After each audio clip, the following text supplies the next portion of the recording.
안녕하세요. 지메입니다. 오늘 할 내용은 지메 경매 칼럼에 있는 임차권 등기는 양날의 검이라는 글에 대해서 보도록 하겠습니다. 오늘은 글로만 되어 있는데요.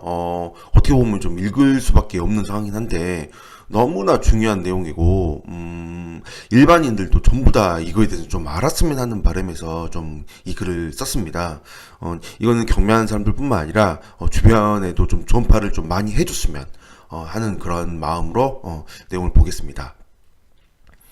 주택 임대차가 만료가 되면 이제 2년 보통 계약을 하죠. 그래서 전세 계약을 2년을 하고 2년이 지난 이후에 이제 돈을 받고 나가야 되잖아요. 그게 일반적인 상황인데 이제 주택 임대차 보호법에서 제일 중요한 거는 당연히 대항 요건은 전입 플러스 점유입니다. 그래서 전입 신고가 돼 있어야 되고 그 물건을 점유를 하고 있어야 됩니다. 이거는 반드시 유지 조건입니다. 한 번만 잠깐만 넣었다가 빼면 안 된다라는 거죠. 그래서 가장 쉽게 그냥 돈 받을 때까지 전입도 빼지 말고 점유도 빼지 말자. 자, 이렇게 그냥 심플하게 보시면 됩니다. 이럴 때 계약 기간이 2년이 됐습니다. 2년이 됐는데 2년이 만료가 됐습니다. 그러면 세입자는 이 만료된 계약서를 들고 법원에 가서 주택 임차권 등기를 신청할 수 있습니다. 이 주택 임차권 등기라는 거는 등기부등본에 집주인의 허락을 듣지 않고 여기에 임차권 등기라고 등기부에 올려버릴 수 있는 거죠. 이렇게 되면 뭘 할 수 있을까요? 임차권 등기를 하게 되면 이때 여기 표시되는 거는 주민등록일자, 곧 전입신고로 같은 얘기입니다. 그리고 확정일자, 점유기간들이 표시가 되는데요. 이렇게 표시가 된 상태에서 바로 이제 세입자는 이사를 나가도 전입을 빼도 되고 점유를 빼도 되고 이사를 나가도 주택임차권 등기가 있기 때문에 보호가 됩니다. 주택임대차 보호법에. 그래서 문제가 안 되고 만약에 경매로 넘어가게 돼도 배당에 자동으로 참여가 되므로 아주 안전하게 권리를 보호할 수가 있겠죠. 그런데 이런 임차권 등기가 있을 때에 대해서 그 상황에 대해서 제가 한번 좀 써봤는데요. 한번 일단 살펴볼게요. 자, 임대인 입장. 계약기간이 만료가 되었는데 2년이라는 계약기간이 만료가 되었을 때 보증금을 내주고 세입자를 내보내야 되는 의무가 있습니다. 이거는 임대인이 가져야 되는 의무인데요. 근데 요즘에 전세값이 하도 높다 보니까 이런 의무를 수행을 하긴 해야 되는데 이 전세값을 내주기 위해서 돈이 당연히 쉽게 구하기 힘들겠죠. 예를 들어 2억짜리 집인데 전세가 뭐 1억 5천이다. 그러면 세입자를 내보내기 위해서 1억 5천을 구해야 되는데 당연히 쉽지 않습니다. 작은 돈이 아니니까요. 그래서 대부분 어떻게 해요? 다음 세입자가 들어오면 세입자의 돈을 받아서 전 세입자한테 내주는 보통 이런 방식을 많이 취하고 있습니다. 만약에 이게 안 된다고 한다면 대출을 받아서 세입자를 내보내고 세입자가 들어오면 그 대출금을 갚는 그런 방식으로 해야 되는데 그게 쉽지가 않은 게 대출이 잘 안 되죠. 뭐 2억이라고 한다면 뭐 대출 잘 해봤자 안 되는 지역도 많고 대출이 된다 하더라도 뭐 60% 그럼 뭐 1.2억 이 정도밖에 안 되는 곳들도 많이 있고요. 그래서 대출이 잘 안 돼서 이 금액을 채우지 못하는 경우도 있고 그리고 중도상환수를 또 내야 되니까 이렇게 잘 안 하는 경우가 있기 때문에 결국은 뭐 어떻게 돼요? 다음 세입자가 들어오기 전까지 버티자라는 생각으로 이거를 요즘 이제 그 대부분 다 이렇게 생각을 하고 실제로 이런 경우들이 너무 많이 있습니다. 예. 이게 이제 임대인 입장이죠. 자, 그럼 임차인 입장. 계약기간이 끝나면 당연히 돈을 받아야 됩니다. 계약기간 끝나는데 돈 안 주면 어떡해요. 이게 이제 세입자들이 조금 하는 실수 중에 하나인데 다음 이사할 집을 먼저 구하시는 분이 있습니다. 만약에 오늘이 1월 25일이니까요. 1월 25일에 계약기간 만료니까 1월 25일 날 다음 들어갈 집을 계약을 딱 해놓습니다.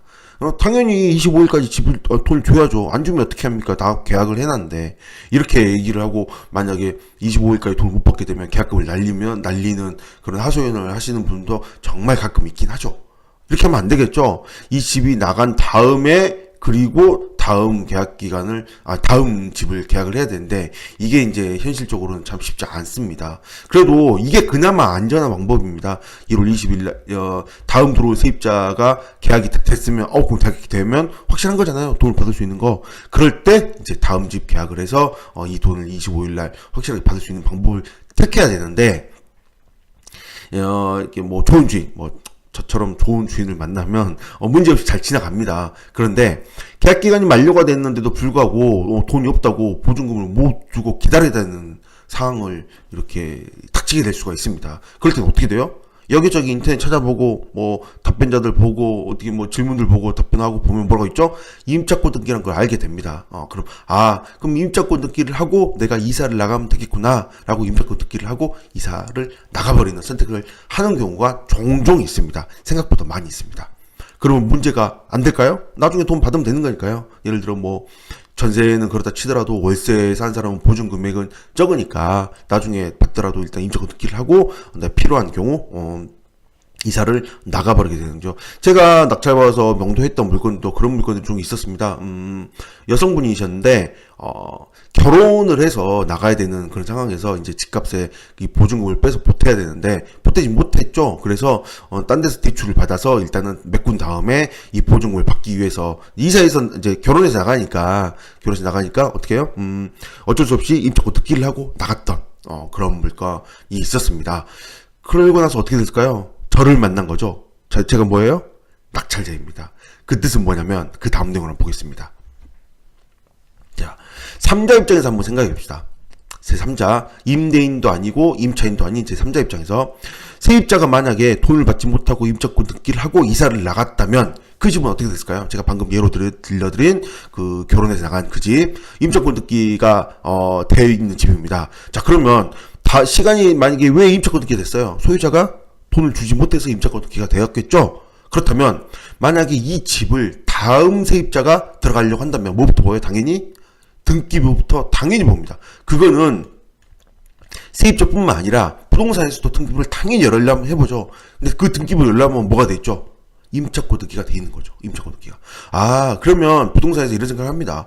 임차권 등기가 돼 있는 집이네. 이 집에 들어가면 그렇죠. 세입자 입장에서 이 임차권 등기를 소멸시키고 들어가면 되는 거죠. 문제 없죠. 그러면 여기까지 생각하면 안 됩니다. 더 많이 생각이 됩니다. 무슨 생각을 해야 돼요? 이 집은 소유자가 정말 돈을 안 줘서 임차권 등기까지 했구나 라는 생각을 하게 되는 거죠. 이거는 모든 사람이 다 그렇게 생각합니다. 나는 이런 거 몰랐는데 라고 하지만 부동산 입장에서도 생각을 합니다. 왜냐? 이 집은 전세를 내줬는데 잘 안 오면 나중에 이 세입자가 나한테 와서 탓을 하겠구나 이런 생각을 하게 되는 거죠. 그래서 이런 물건들을 어떻게 해야 돼요? 아무래도 이제 부동산 입장에서 물론 신경 안 쓰고 하시는 분도 있겠지만, 웬만해서는 약간 피하게 됩니다. 그래서 이제 조심해야겠죠. 그러면, 만약에 다음 세입자가 구해졌습니다. 구해지고, 등기부를 소멸시켰습니다. 그럴 수 있겠죠. 그렇지만, 이 등기부를 볼 때는요, 말소된 목록까지 다 볼 수가 있기 때문에, 과거에 1년 전에 임차권 등기가 되었다가 삭제된 증명이 보인다. 그 무슨 생각을 해요? 이 집은 결국은 그때와 소유자 같으니까 원래 돈을 잘 주지 않아서 임차권 등기가 됐구나. 라는 생각을 할 수도 있다라는 거죠. 무슨 뜻인지 아시겠죠? 그러면 만약에 이런 상황일 수 있기 때문에 임차권 등기를 쉽게 하면 안 된다라는 겁니다. 제가 방금 얘기했듯이 결혼해서 나간 그분 결국은 저를 만났잖아요. 임차권 등기를 함으로 인해서 세입자를 못 구했습니다. 결국은 그래서 시간이 한참 걸려서 경매로 넘겨서 배당을 받기까지 아주 오랜 시간이 걸렸습니다. 한 2년 가까이 걸렸습니다. 그래서 임차권 등기를 할 때는 무슨 생각을 해야 되나요? 이 집은 돈을 못 받으면 경매까지 넘겨서 경매로 인해서 배당까지 받으려면 시간이 많이 걸릴 수 있겠구나 라는 생각까지 하고 임차권 등기를 해야 된다는 거죠. 그래서 임차권 등기는 양날의 검이 될 수 있습니다. 참 조심해야 됩니다. 그러면 어떻게 하는 게 가장 현명한 선택일까요? 제가 방금 여기서 엄청 많이 설명을 했잖아요. 이런 내용들을 바로 뭘로 해요? 내용 증명으로 쓰는 거죠.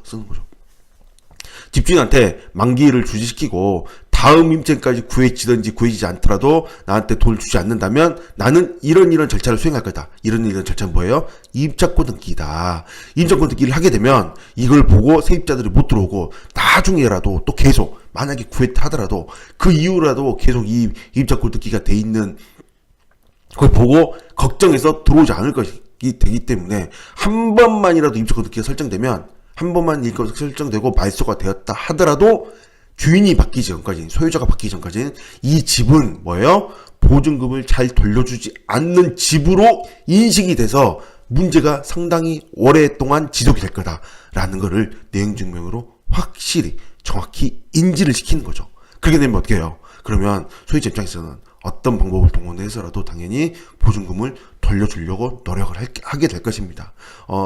아까 뭐 대출을 받는다든가 또는 뭐 전세 금액을 낮춰서라든가 어떻게든지 다른 데서 좀 보증금을 좀 가져와서 조금 보태서라도 어떻게든지 세입자한테 돈을 최대한 빨리 주도록 노력하게 되는 그런 상황이 되게 되는 거죠. 네. 무슨 뜻인지 아시겠죠? 그래서 2년이 만료가 됐다고 한다고 해도 그냥 집주인이 돈을 안 준다 뭐 이렇게 싸움을 할 필요도 없고요. 그리고 입자권 듣기를 일단 하는 거는 정말 나중에 정말 그래 2년 동안 내가 돈 받기 힘들구나라는 꼭 인지를 하고 임차를 등기를 해야 되고요. 그렇지 않는다면 이런 좀 잘 내용들을 설명을 해서 이행증명 보내야겠죠. 그러나 처음부터 그냥 바로 그냥 그럼 그래 치미님이 이런 얘기를 했으니까 이 내용증명을 잘 보내야 되겠다라고 생각하고 그냥 뭐 얼마 남지도 않았는데 그냥 아무 얘기도 안 한 거 바로 바로 이런 걸 내용증명 보내면 어떻게 돼요? 그럼 서로 기분 나쁘죠. 당연히 대화를 해보고 할 수 있을 노력만큼 한 다음에 그리고 안 되면 이렇게 임차권 등기를 보내야지. 임차권 등기다. 이렇게 내용증명을 보내야지. 한번 입장을 바꿔보세요. 내용증명이라는 게 상당히 기분 나쁩니다. 보면 이걸 딱 받으면요, 일단 기분부터 팍 상하게 돼 있어요. 그래서 그렇게 되면 그 다음부터는 좀 그러니까 너무 기분에 따라서 움직이지 말고 좀 그런 거는 좀 생각을 하셔야 되고요. 그 임차권 등기라는 것도 여기다 뭐, 너 죽고 나 죽자, 되지 말자, 라고 써놨죠. 그래서 어떤 게 현명한 선택인지에 대해서는 뭐 본인의 몫이겠지만, 좀 약간 신중히 생각을 하고, 하나의, 움직임을 잘 신중히 생각을 하고 선택을 해야 된다는 거죠. 그 여파라는 게 상당히 클 수가 있으니까, 잘 설명을 하고, 가장 중요한 건 뭐예요? 대화입니다. 대화를 해서, 정말, 소유자가, 이런 상황에, 정말 잘 보증금을 돌려줄 만한 사람인지 정말 배째라고 하는 사람인지 그런 것들을 대화를 하다 보면 그걸 느끼게 되니까 대화를 하고 나서 잘 안 된 경우에만 이런 내용증명을 보내고 내용증명으로 도저히 안 되겠다. 그럼 어쩔 수 없구나. 2년이라는 시간 후에 경매로 넘겨서 보증금을 받아야 되겠다. 라고 생각을 하고, 임차권 등기를 해야겠죠. 이런 임차권 등기란 거는 이렇게 양날의 검이니까 임차권 등기를 사용할 때는 신중히 아주 고민을 하고 신중히 선택을 하시기 바랍니다. 네, 오늘은 여기까지 하겠습니다. 감사합니다.